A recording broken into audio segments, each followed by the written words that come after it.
Video তোমাদের তরফ থেকে আসা কিছু প্রশ্নের উত্তর দেওয়ার জন্য। তোমাদের তরফ থেকে প্রশ্ন এসেছিল যে 8 মার্কসের প্রশ্ন কিভাবে লিখতে হবে সেটা যদি বলে দেওয়া হয় তাহলে ভালো হয়। তো মনে রাখবে 8 মার্কসের প্রশ্ন লেখার সময় আমাদের মনে রাখতে হবে শুধুমাত্র তথ্য দিলেই কিন্তু হবে না, আমাদের প্রেজেন্টেশনের উপরও কিন্তু নজর দিতে হবে। এবার প্রেজেন্টেশন কি করে আমরা ভালো করব?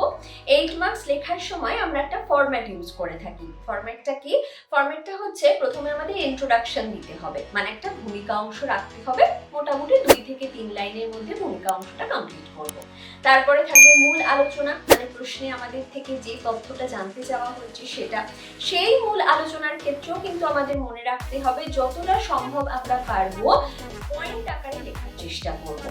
আর ঘটনা সম্পর্কে একটা বিস্তারিত তথ্য থাকবে, তার সাথে সাথে গুরুত্বপূর্ণ ব্যক্তির নাম, সাল, তারিখ এগুলো কিন্তু আমরা দেওয়ার চেষ্টা করব। আর এমন প্রশ্ন যদি আসে যেখানে কারণ, ফলাফল এই বিষয়গুলোর উপর জোর দেওয়া হয়েছে, সেক্ষেত্রে আলাদা করে কারণ, ঘটনার প্রসার বা যে ঘটনাটা হচ্ছে মূল ঘটনাটা বিস্তৃত আকারে আলোচনা এবং তার ফলাফল মূল আলোচনার মধ্যে কিন্তু আমাদের রাখতে হবে। আর একদম শেষে যেটা দিতে ভুললে একদমই চলবে না সেটা হচ্ছে উপসংহার অংশ। সেখানে তোমাদের এই যে প্রশ্নের আনসার চাওয়া হয়েছে সেক্ষেত্রে তোমাদের মন্তব্য কি বা যে ঘটনার কথা জানতে চাওয়া হয়েছে সেটার গুরুত্ব কি, তাৎপর্য কি, সেটা আমরা লিখবো উপসংহার অংশে। সেটাও মোটামুটি 2 থেকে 3 লাইনের মধ্যে আমাদের কমপ্লিট করতে হবে। এবার চলে আসি মূল যে বিষয়, সেটা হচ্ছে ভূমিকা এবং উপসংহার যখন লিখবে তখন কিন্তু চেষ্টা করবে যতটা সহজ সরল ভাষায় লেখা যায় আর নিজের ভাষায় লেখা যায়। আর একটু ভাষার দক্ষতা কিন্তু এখানে দেখাতে হবে, কারণ মূল আলোচনা যেখানে আমরা করছি আনসারের, সেখানে মোটামুটি সবাই আমরা তথ্য একই রকম লিখব, কিন্তু এই ভূমিকা অংশ প্রশ্নের উত্তরের ক্ষেত্রে আর উপসংহার অংশ সেটা কিন্তু একটা আকর্ষণের জায়গা তৈরি করতে পারে যদি আমরা সঠিকভাবে ভাষা নির্বাচন করে লিখি এবং একটু নতুন নতুন ভাষার ব্যবহার করে বিষয়টাকে সহজভাবে বুঝিয়ে দিতে পারি। এটা হচ্ছে আমাদের 8 মার্কসের ফরম্যাট। এবার এই প্রশ্নের উত্তরটাকে আমরা আরো কি করে অ্যাট্রাকটিভ করব যাতে আমাদের স্কোরটা আরো বেশি হয়ে যায়, সেক্ষেত্রে তোমরা যেটা করতে পারো, আনসার লেখার সময় যখন মেইন বডি আনসারের বা মূল আলোচনায় আসছো, ধরো কোনো একটি প্রশ্নের কারণ জানতে চাওয়া হয়েছে, কোনো ঘটনার বৈশিষ্ট্য জানতে চাওয়া হয়েছে, ফলাফল জানতে চাওয়া হয়েছে, তো সেক্ষেত্রে এই যে কারণ কথাটা লিখলে, বৈশিষ্ট্য কথাটা লিখলে, ফলাফল কথাটা লিখলে শিরোনাম ইউজ করবে।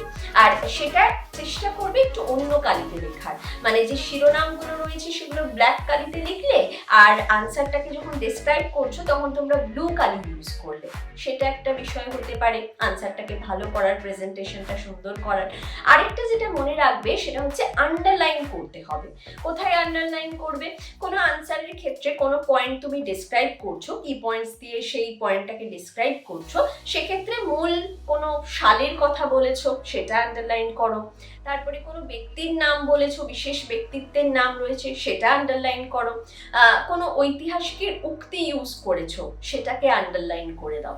এটাও কিন্তু আনসারের কোয়ালিটি অনেকটা ভালো করে দেয়।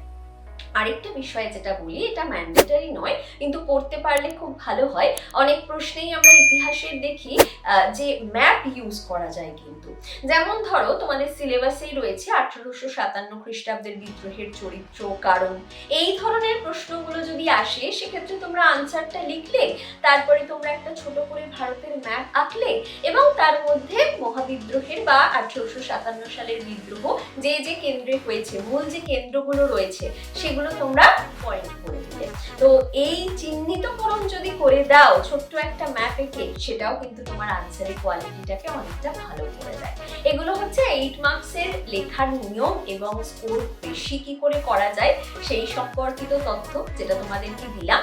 আরেকটা বিষয় মনে রাখবে, 8 মার্কস লেখার জন্য কিন্তু 20 থেকে 22 মিনিটের বেশি সময় ব্যয় করবে না, তাহলে কিন্তু মাধ্যমিকে অতগুলো প্রশ্নের আনসার লেখা শেষ হবে না, এটা মাথায় রাখতে হবে। আর আরেকটা বিষয় যেটা বলার তোমাদেরকে, যে আমাদের মাধ্যমিকে কিন্তু 3টে 8 মার্কসের প্রশ্ন আসে কি কোন কোন চ্যাপ্টার থেকে প্রশ্ন আসে সেটা নিয়ে অলরেডি এই চ্যানেলে আসা প্রথম ভিডিওতে আমি আলোচনা করে দিয়েছি, একবার সেই ভিডিওটা গিয়ে দেখে ফেলবে। আর 3টে প্রশ্নের মধ্যে কিন্তু একটি প্রশ্ন থাকে সম্পূর্ণ 8 মার্কসের, একটি প্রশ্ন থাকে 5+3 হিসাবে, মানে পার্টে প্রশ্ন দেওয়া হয়, আরেকটা দেওয়া হয় 3+5 হিসাবে। তো আমি সবসময় স্টুডেন্টসদের সাজেস্ট করি যে তারা যাতে পার্টের প্রশ্নটাকে অ্যাটেন্ড করে, মানে 5+3 বা 3+5। এবার কোন প্রশ্নটা তোমরা লিখবে সেটা সম্পূর্ণই তোমাদের উপর ডিপেন্ড করে, তোমাদের প্রিপারেশনের উপর ডিপেন্ড করে, তোমাদের পছন্দের উপর ডিপেন্ড করে। কিন্তু যদি দেখো যে গোটা একটা প্রশ্ন যেটা 8 মার্কসে এসছে সেটাও তুমি পারছো, আর পার্টে যে প্রশ্নগুলো রয়েছে 3+5 বা 5+3 হিসাবে, চেষ্টা করবে ওই পার্ট ডিভিশন করে যে প্রশ্নগুলো এসেছে সেটা অ্যাটেন্ড করার, সেখানে কিন্তু নাম্বারটা অনেকটা বেশি হবে। ঠিক আছে, তো এই বিষয়গুলো মাথায় রাখলে আশা করছি 8 মার্কসের প্রশ্ন খুব ভালোভাবে তোমরা প্রিপেয়ার করতে পারবে। আরেকটা কোয়ারি যেটা তোমাদের তরফ থেকে এসেছিল সেটা হচ্ছে সাল কি করে মনে রাখবো, যেটা আমাদের অনেকেরই সমস্যা হয় ইতিহাস পড়তে গিয়ে, যে এত এত সাল রয়েছে, তারিখ রয়েছে, সেগুলো কি করে মনে রাখতে পারি। সেগুলো মনে রাখার একমাত্র পদ্ধতি হচ্ছে আমাদের চার্ট বানিয়ে পড়তে হবে।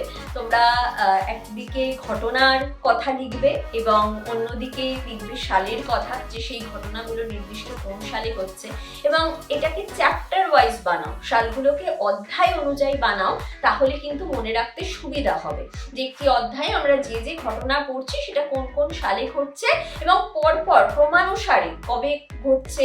একটা ঘটনা ঘটলো সেটা হয়তো 1835-এ হয়েছে, তারপরের ঘটনাটা হয়েছে 1839-এ। তো ওই হজবরল করে সব সাল একসাথে লিখে ফেললাম, ঘটনা লিখে ফেললাম, সেটা কিন্তু মনে রাখতে পারবো না আমরা। আমাদেরকে ক্রমানুসারে সময়ের সাথে সাথে যে যে পরপর ঘটনা ঘটছে সেটাকে সাজিয়ে একটা সুন্দর করে চার্ট বানাতে হবে। আর সেই চার্টটাকে প্রত্যেক দিন একটা টাইমে তোমাদের দেখতে হবে, রিড করতে হবে, কারণ অনেক সময় আমরা যেটা রোজ দেখতে থাকি সেটা কিন্তু ছবির আকারে আমাদের মাথায় স্টোর হতে থাকে। তো সেই মুহূর্তে মনে হয় যে এত কিছু আমরা মনে রাখতে পারবো না বা সাল মনে রাখতে কষ্ট হচ্ছে, কিন্তু দেখবে বারবার সেটা প্রতিদিন দেখতে দেখতে একটা ছবির আকারে কিন্তু তোমাদের মাথায় স্টোর হয়ে যাবে। তো সেটা তোমাদের কিন্তু হেল্প করতে পারে। অনেকেই যেটা করে থাকে যে পড়ার ঘরে যেখানে তারা পড়াশোনা করছে তার সামনের যে দেওয়াল আছে সেখানে সুন্দর করে চার্ট তৈরি করে, বিভিন্ন কালারের পেন ইউজ করে সেটাকে অ্যাট্রাক্টিভ করে একদম চোখের সামনে টাঙিয়ে রেখে দেয়। সেটাও তোমরা করতে পারো, সেটাও কিন্তু তোমাদের অনেকটাই হেল্প করবে। এইভাবেই কিন্তু তোমাদের সালগুলো মনে রাখতে হবে। আর আমি আস্তে আস্তে যখন চ্যাপ্টারের ডিসকাশনে আসবো এরপরে, তখন তো আমি বলেই দেবো যে মোটামুটি মাধ্যমিকে কোন কোন সালের প্রশ্নগুলো এসে থাকে। তো সেগুলো এখন তোমরা চ্যাপ্টার ওয়াইজ সালগুলো প্রিপেয়ার করে নাও, চার্টগুলো বানিয়ে নাও। আমি যখন সেগুলোর উপর জোর দেবো বা বলবো তখন সেগুলোকে হাইলাইট করে দেবে। এইভাবে কিন্তু তোমরা তোমাদের সময় মনে রাখার যে সমস্যা সেটাকে কিন্তু কাটিয়ে উঠতে পারবে। ঠিক আছে, তো আজকে আমি এই দুটো প্রশ্ন বা কোয়ারি আমার কাছে এসেছিল সেটা নিয়ে আনসার করলাম। এরপরে আরো কিছু টপিক নিয়ে ডিসকাশন চাওয়া হয়েছে, চেষ্টা করব নেক্সট ভিডিওতে আবারও সেই টপিক নিয়ে ডিসকাশনে যাতে আমি খুব তাড়াতাড়ি আসতে পারি। ওকে, তাহলে আজকের জন্য এইটুকুই। দেখা হচ্ছে তোমাদের সাথে আবারও পরের ভিডিওতে। সাথে থাকো, দেখতে থাকো লার্নিংস চ্যানেল, আর চ্যানেলটিকে এখনই সাবস্ক্রাইব করে দাও।